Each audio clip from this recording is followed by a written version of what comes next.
নানা আয়োজনে এবি পার্টির পঞ্চম প্রতিষ্ঠাবার্ষিকী। এতে যোগ দেন দেশের শীর্ষস্থানীয় রাজনীতিক, বুদ্ধিজীবী ও বিভিন্ন শ্রেণী পেশার মানুষ। প্রেসক্লাব মিলনায়তনে আলোচনা সভায় অংশ নিয়ে রাজনৈতিক দলের নেতারা তুলে ধরেন জাতীয় নির্বাচন, সংস্কার ও রাখাইনে করিডোরের মতো গুরুত্বপূর্ণ বিষয়গুলো। এতে অংশ নিয়ে নাগরিক ঐক্য, বিপ্লবী ওয়ার্কার্স পার্টি, এনসিপি, গণসংহতি আন্দোলন সহ বিভিন্ন রাজনৈতিক দলের নেতারা সংস্কার এবং নির্বাচনের বিষয়ে দ্রুত সিদ্ধান্ত দেওয়ার দাবি জানান। বক্তারা বলেন, নির্বাচন আয়োজনের বিষয়ে এখনও ধোঁয়াশা কাটেনি। নির্বাচনের বিষয়ে দ্বিমত থাকলে জনগণের রায় নিয়ে দেশের গণতান্ত্রিক ধারা অব্যাহত রাখতে হবে। পাশাপাশি মানবিক করিডোর দেওয়ার বিষয়ে অন্তর্বর্তী সরকারকে রাজনৈতিক দলগুলোর মতামত নেয়ার দাবিও জানান তারা। অন্তর্বর্তী সরকার মৌলিক প্রশ্নে কনসেনসাসের উপরে দাঁড়াবে, সেটাই আমাদের আকাঙ্ক্ষা। সেই জায়গা যাতে তারা সব ক্ষেত্রেই মেনটেন করেন, সেটা জাতীয় স্বার্থ হোক, এই ভূ রাজনৈতিক পরিবেশে মানবিক করিডোর দেওয়ার মতো সিদ্ধান্ত হোক। আমরা জানি না হিউম্যান করিডোর এত তাড়াতাড়ি করে অন্তর্বর্তী সরকারের নীতিগতভাবে একমত হতে হলো কেন। আলোচনায় অংশ নিয়ে এনসিপি নেতা নাহিদ ইসলাম বলেন, গণ অভ্যুত্থানে পতনের মাধ্যমে আওয়ামী লীগ রাজনীতি করার নৈতিক ভিত্তি হারিয়েছে। বিচার, সংস্কার ও নির্বাচন, এই তিনের সমন্বয়ে অন্তর্বর্তী সরকারকে কাজ করতে হবে।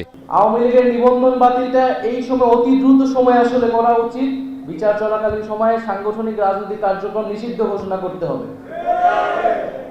এবং বিচারের মধ্য দিয়ে আওয়ামী লীগের একটা চূড়ান্ত ফয়সালা হয়তো আমরা পাবো। এবি পার্টির সভাপতি বলেন, জাতীয় ঐক্য তৈরির রাজনীতি ও কল্যাণ রাষ্ট্র গঠনের লক্ষ্যে কাজ করতে চায় তাদের দল। আমরা যদি এই সুন্দর একটা সংস্কার, বিচার এবং দেশের একটা সার্বিক পরিস্থিতির পর একটা সুন্দর নির্বাচনে যদি আমরা যেতে পারি, তাহলে ইনশাআল্লাহ বাংলাদেশ একটা নতুন অধ্যায়ে প্রবেশ করবে এবং সেটা আমাদের জন্য একটা সুন্দর স্বপ্ন এবং সফল বয়ে আনবে। প্রতিষ্ঠাবার্ষিকীর আয়োজনে বিএনপির ভারপ্রাপ্ত চেয়ারম্যান তারেক রহমান বলেন, স্থানীয় সরকার নির্বাচন হলে পলাতক স্বৈরাচার পুনর্বাসনের সুযোগ পাবে। তারা দুর্নীতি ও অবৈধ অর্থ নিয়ে সুযোগের অপেক্ষায় আছে বলেও মন্তব্য করেন তিনি।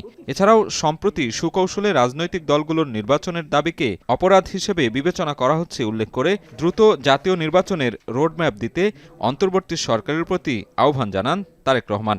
অত্যন্ত সুকৌশলে দেশে এমন একটি আবহাওয়া তৈরির অপচেষ্টা চলছে, যেখানে নির্বাচন অনুষ্ঠানের দাবি করাটাই যেন একটি অপরাধ। জাতীয় নির্বাচন অনুষ্ঠান নিয়ে অবজ্ঞাসূচক বক্তব্য, মন্তব্য কিন্তু পলাতক স্বৈরাচারকেই আনন্দ দেয়। চলমান সংস্কার যদি রাজনৈতিক দলগুলোর নির্বাচন অনুষ্ঠানের দাবিকে অবজ্ঞা করতে হয়, প্রলুব্ধ করে, তাহলে সংস্কারের তাৎপর্যটা কি? এর আগে সকালে প্রতিষ্ঠাবার্ষিকী উপলক্ষে দলের কেন্দ্রীয় কার্যালয় থেকে বর্ণাঢ্য র্যালি আয়োজন করে এবি পার্টির নেতাকর্মীরা। সাজিদ আরাফাত, এখন, ঢাকা। শাইনি চুলে এখন হবে সব হেয়ারস্টাইল। সিল্কোর দ্বিগুণ শাইনি চুল প্রতিদিন।